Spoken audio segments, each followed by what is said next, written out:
And welcome back to the Hot Lap. No, we're not talking about Tesco's. We're on the Sky Sports website in the lead up to the Dutch Grand Prix, where they've got an interesting article looking at teammates. Yes, George Russell versus Hamilton, Verstappen versus Perez. Well, we can call that one the teammate duels going into this second half of the season, which I thought was quite interesting to have a look at. And as the article says, the driver matchup at each Formula One team is always going to be one of the biggest talking points of the season. I mean, let's go into the Red Bull all-conquering Verstappen, qualifying 10 for Verstappen, 2 for Perez, and the race also 10 for Verstappen and 2 for Perez. It concludes, no surprises there, and goes on about Max Verstappen's utter domination of 2023 and how it's reflected in his teammate head-to-head with Perez.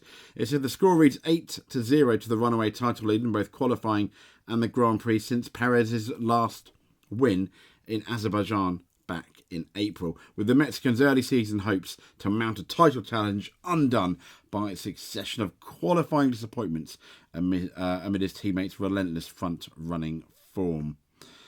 But here we go. This is the slightly closer match, albeit it says at Mercedes, Hamilton has regained the momentum he lost last year. At least in the first half of last year, let's say. Qualifying 7-5 for Hamilton versus Russell. The race 9-3, Hamilton versus Russell. But also interestingly, Hamilton no DNFs, Russell has 2. And Hamilton is on 148 points, Russell on 99. It says, considering George Russell started the season by out-qualifying his teammate at the first 4 events, Hamilton has been in fine form since to swing the second year of the all-British head-to-head favour. I have no idea what I was talking about there, but the article goes on to say it's been the 7-time champion who has been able to extract the most from the improved, but not yet Red Bull challenging W14 more consistently. Hamilton delivered the car's only position in Hungary and 4 of its podiums up to the summer break. Next up, Aston Martin, we all know, it's going to be Alonso. It says relentless Alonso, who sets the standard. Qualifying, 10v2, race 11v1, DNFs 0v2, points 149-47, and basically Alonso winning all of them, apart from the DNFs. This is an interesting one. Also with rumours that Lance Stroll is going to retire to focus more on tennis.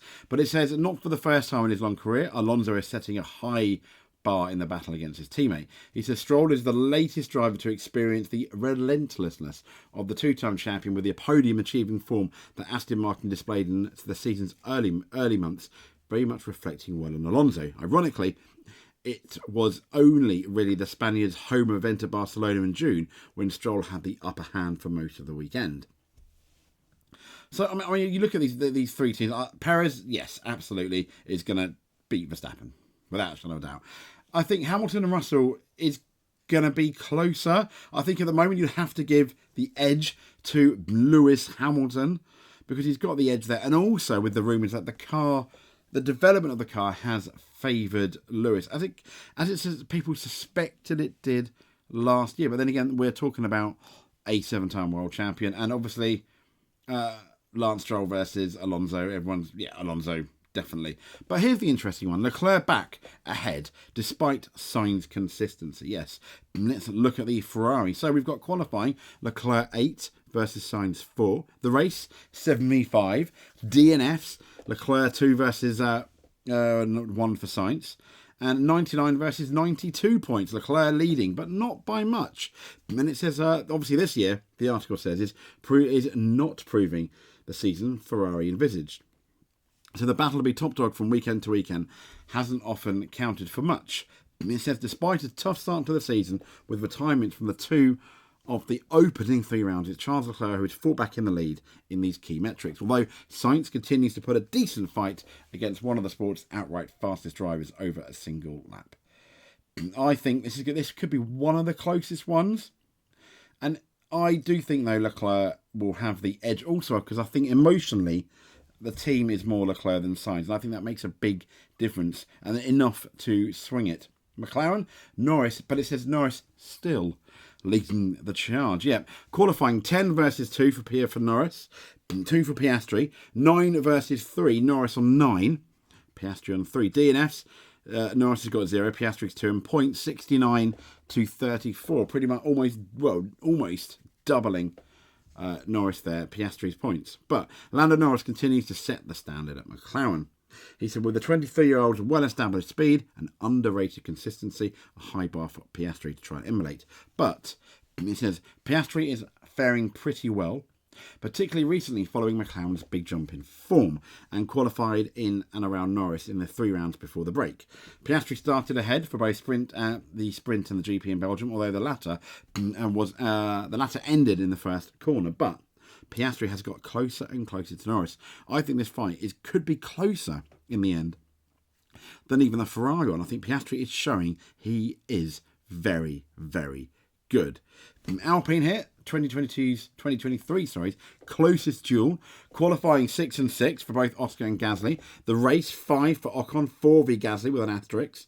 The DNF 4v3, Ocon on 4, Gasly on 3, and points 35 for Ocon to Gasly's 22.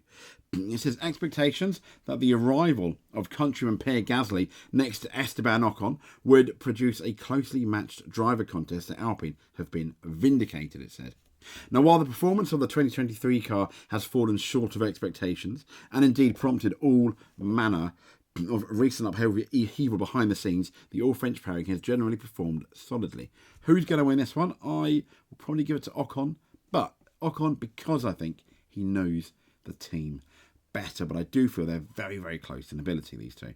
Williams, Albon, well, it's going to be Albon all the way, I'd imagine. Dominant star, Brian Scheidt. 12v0 for qualifying, 10v1 for Albon for the race against Sargent, 2 DNFs versus 3 for Sargent, 2 for Albon, points 11 versus 0, unfortunately for Sargent. And even the article says it's one-sided numbers like this which have added weight to the case about Alex Albon again being a driver on the rise 3 years after he lost form, confidence, and ultimately his seat at Red Bull. And it goes, Logan Sargent got closest to a maiden point at Silverstone with 11th. The asterisk here is that both drivers failed to finish the Australian Grand Prix, so no score is awarded for that race. Okay, fair enough. So, Haas. Hulk's quali heroics, the differentiator. Yes, it is Hulkenberg. He's always been quite good at qualifying. I mean, he's got a pole for Williams, didn't he? All those years ago. But qualifying 3 for Magnussen, 9 for Hulk. Race 6 for Magnussen, 6 for Hulkenberg. So very even there. DNFs 3 for Magnussen, 1 for Hulkenberg, and points 2 for Magnussen and 9 for Hulkenberg. Now at Haas, it's been Hulkenberg's qualifying prowess, as it goes on to say, on his full-time return to F1 after 4 years, that has proved the most consistently impressive. It goes on, the 36-year-old has reached Q3 6 times, and that's half the races. Unfortunately, it goes on to say the car's penchant for overheating its tyres. Yes, if only Haas could race as well as they qualify, it would be a very different championship for them, wouldn't it? But I think Hulkenberg continuing, especially with talks of whether Haas will replace Kevin Magnussen. Alfa Romeo, Bottas maintaining leader status, but I do feel, a bit like the Piastri Norris thing, that Zhou is getting closer.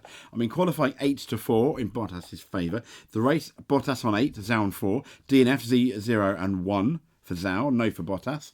Points 5 and 4, Bottas on 5, Zhou on the 4. One of the closer teammate battles in the field, albeit one taking place further back in the pack than the team would like. It says Zhou's took the team's best grid spot of 5th in Hungary, but then he completely botched it, didn't he? While Bottas claimed the best Sunday finish of 8th in the Bahrain Grand Prix. And last but not least, AlphaTauri's improved Tsunoda faces fresh new test.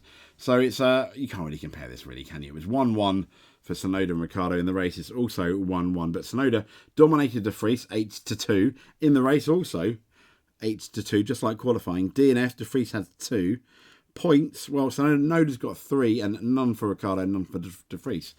The article goes on to say, having comfortably seen off Nick De Vries in the space of 10 races, Yuki Tsunoda's 2023 position as the lead driver at AlphaTauri will be challenged by Daniel Ricciardo, a multiple race winner over the remainder of the season. Now, in the 2 races before the summer break, the head-to-head was even, although Tsunoda did pick up just behind the team's 3rd point of an awful campaign with a strong drive to 10th.